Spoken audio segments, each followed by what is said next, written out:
State bank की monetary policy committee ने मुसलसल दूसरी मर्तबा बुनियादी पॉलिसी रेट में 120 पॉइंट्स कमी कर दी है, जिसके बाद शरह सूद 19.5% की सतह पर आ गया है। और इन्हीं तवक्कुआत के बाद पाकिस्तान स्टॉक एक्सचेंज में गुज़िश्ता हफ्ते के दौरान जारी रहने वाली एक बार फिर तेजी देखी गई है। ये सब कुछ एक ऐसे वक्त में हो रहा है कि जब रावलपिंडी में जमात इस्लामी बिजली कीमतों के खिलाफ धरना दिए बैठी है।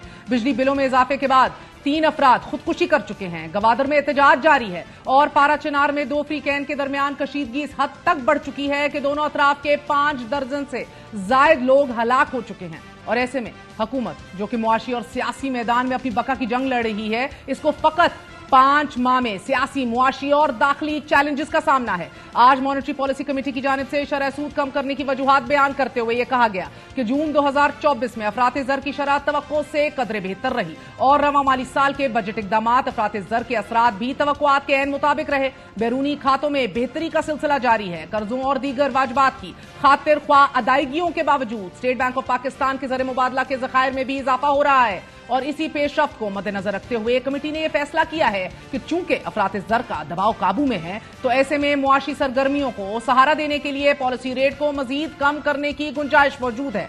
मॉनेटरी पॉलिसी कमेटी ने महंगाई की शरह को 5 से 7% के दरमियान लाने के लिए सख्त ज़रई पॉलिसी जारी रखने का इरादा भी किया है। माहिरीन मॉनेटरी पॉलिसी कमेटी की तरफ से शरह सूद में कमी को IMF की ख्वाहिशात के मुताबिक वफाकी बजट पेश किए जाने और IMF के साथ स्टाफ लेवल मुआहिदे पर दस्तखतों से जोड़ रहे हैं। मगर अब जबकि पाकिस्तान तकरीबन IMF की तमाम डिमांड्स मान चुका है, बजट उनके ऐन मुताबिक पेश कर चुका है, तमाम ख्वाहिशात को बराबर कर चुका है, आज इंटरनेशनल रेटिंग एजेंसी फिच ने पाकिस्तान की आलमी रेटिंग CCC से CCC+ कर दी है। इसके बावजूद IMF की तरफ से $7 अरब मालियत के बेल आउट पैकेज के हसूल के लिए एक और शर्त रख दी गई है कि पाकिस्तान $27 अरब के कर्जों और वाजबात की दोबारा प्रोफाइलिंग करे। और बकौल वजीर खजाना पाकिस्तान ने 3 दोस्त ममालिक से $12 अरब की रीप्रोफाइलिंग का पहले ही कह दिया है। अब एक जानिब मॉनेटरी पॉलिसी कमेटी में शरह सूद में कमी को महंगाई से कमी में से जोड़ा जा रहा है, तो दूसरी तरफ वफाकी बजट के बाद अशिया खुर्दोनोश की कीमतों में इजाफा देखा जा रहा है।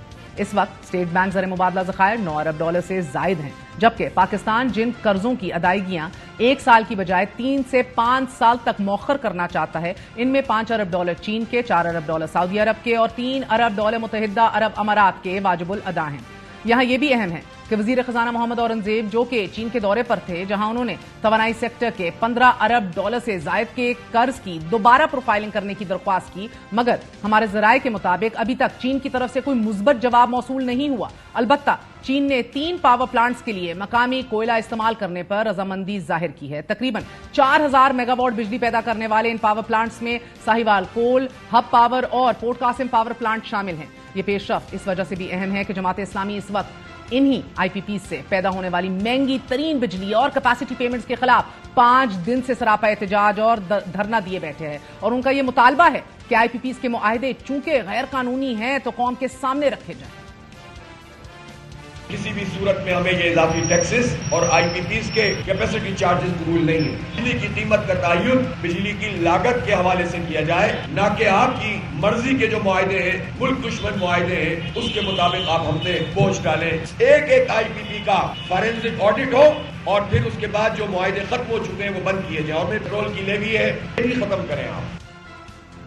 हाफिज नईम के मुतालबे के जवाब में वजीर तवानाई अवैस लगारी बज़िद हैं कि IPPs मुआहिदे किसी सूरत में तब्दील नहीं होंगे और ना ही इस मुआहिदे पर किसी से बातचीत होगी।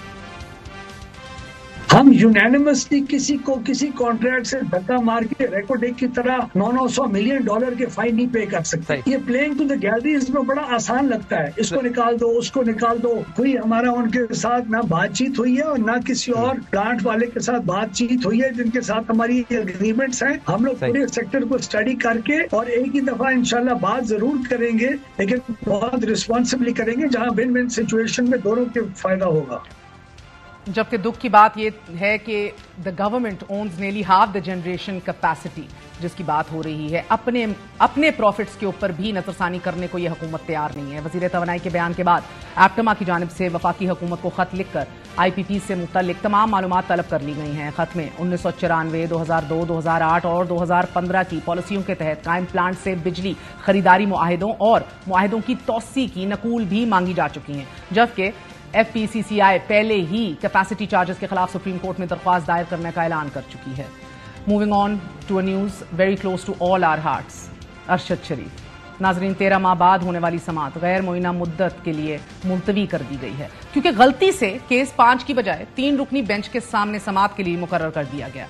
नामवर सहाफी अरशद शरीफ के कत्ल से मुतल्लिक अज खुद नोटिस केस की समाअत सुप्रीम कोर्ट में आज हुई और इस केस की समाअत जस्टिस मंसूर अली शाह की सरबराही में सुप्रीम कोर्ट के 3 रुकनी बेंच, जिसमें जस्टिस नईम अख्तर अफगान और जस्टिस शाहिद बिलाल थे। दौरान समाअत जस्टिस मंसूर अली शाह ने ये रिमार्क्स दिए कि हमें मालूम हुआ है कि इससे कबल 5 रुकनी लाजो बेंच ये केस सुन रहा था। लगता है कि गलती से 3 रुकनी बेंच के सामने ये लगा दिया गया है, क्योंकि ये मामला 3 रुकनी कमेटी में आया ही नहीं। अटॉर्नी जनरल मंसूर उस्मान अवान अदालत में पेश हुए और उन्होंने फरमाया कि अदालत के सामने अबूरी रिपोर्ट्स पेश कर दी गई हैं। मुश्तरका कानूनी मुआवनत यानी कि MLA का मुसवदा भी तैयार कर लिया गया है। अब काबीना के आइंदा इजलास में कानूनी मुआवनत की मंजूरी हो जाएगी, जिस पर जस्टिस मंसूर अली शाह ने इस्तफसार किया कि क्या केन्या की अदालत से भी कोई फैसला आया है। इस पर अटॉर्नी जनरल ने जवाब दिया कि जी बिल्कुल, वो फैसला भी आ चुका है। दौरान समाअत जस्टिस मंसूर अली शाह ने रिमार्क्स देते हुए कहा कि अभी हम इस केस के मेरिट्स पर बहस नहीं सुन सकते, जिस पर अरशद शरीफ की वालदा के वकील शौकत अजीज सदीकी ने कहा कि मैंने एक दरख्वास्त अरशद शरीफ के खानदान की जानिब से दायर की थी कि जो लोग पाकिस्तान में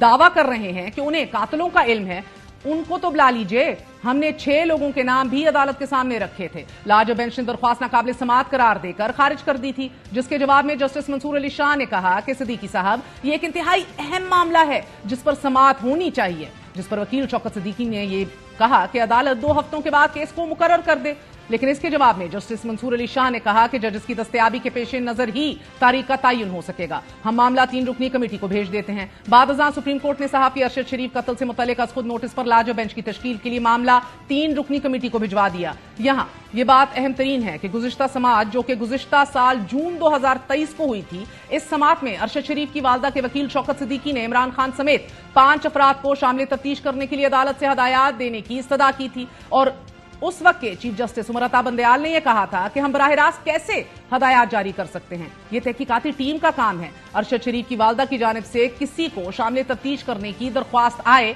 तो तफ्तीशी अफसर कानून के मुताबिक देखें। इस पर वकील शौकत सिद्दीकी ने कहा था कि अरशद शरीफ की वालदा ने इस केस में दरख्वास्त दे रखी है। इमरान खान, फैसल वाडा, मुराद सईद, इमरान रियाज सोशल मीडिया और टीवी पर यह सारे दावा कर चुके हैं कि वो जानते हैं कि अरशद शरीफ को किसने कत्ल किया है और उन्हें अरशद शरीफ के कत्ल की पूरी साजिश का इल्म है। इस हसास केस में इतने बावसूख दावे किए हैं तो उन्हें तफ्तीश में शामिल किया जाए और 161 का बयान रिकॉर्ड करवा लिया जाए। उस समाअत पर चीफ जस्टिस उमर अता बंदयाल ने कहा था कि अदालत तफ्तीश को रेगुलेट कर सकती है, ना हदायत जारी कर सकती है। हम बतौर अदालत सिर्फ तफ्तीश के अमल में सहूलत फराहम कर सकते हैं, हम किसी की तरफ उंगली नहीं उठा सकते। आप अरशद शरीफ कत्ल की तफ्तीश करने वाली खसूसी JIT को दरख्वास्त दें। चीफ जस्टिस ने मजीद कहा था कि जो जुर्म हुआ वो बहुत संगीन है। एक सहाफी का कत्ल होना पूरी दुनिया के लिए बाइस तशवीश है।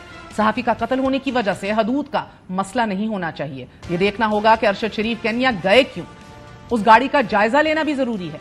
जिन पुलिस एहलकारों ने कत्ल किया उनका अपना कोई मकसद तो नहीं था।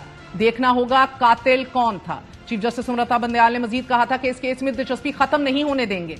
कोई मिस्टर A चला गया तो मिस्टर B एक्टिव हो जाएगा। चीफ जस्टिस उमर अता बंदयाल की यकीन दहानियों के बावजूद नाजरीन, अरशद शरीफ कत्ल केस, जिसका आज खुद नोटिस भी उन्होंने खुद ही लिया था, वो 4 माह उनके अपने दौर में भी नहीं लगा। और फिर चीफ जस्टिस काजी फायज ईसा हल्फ ले लेते हैं। आज केस 9 माह बाद लगता है, उनके हल्फ लेने के 9 माह बाद तो गैर मुअय्यना मुद्दत के लिए मुलतवी हो जाता है। हम सहाफियों को अदालत से इंसाफ नहीं मिल सकता तो खुद सोचिए किसी और को कैसे मिलेगा। आज के लिए इतना ही।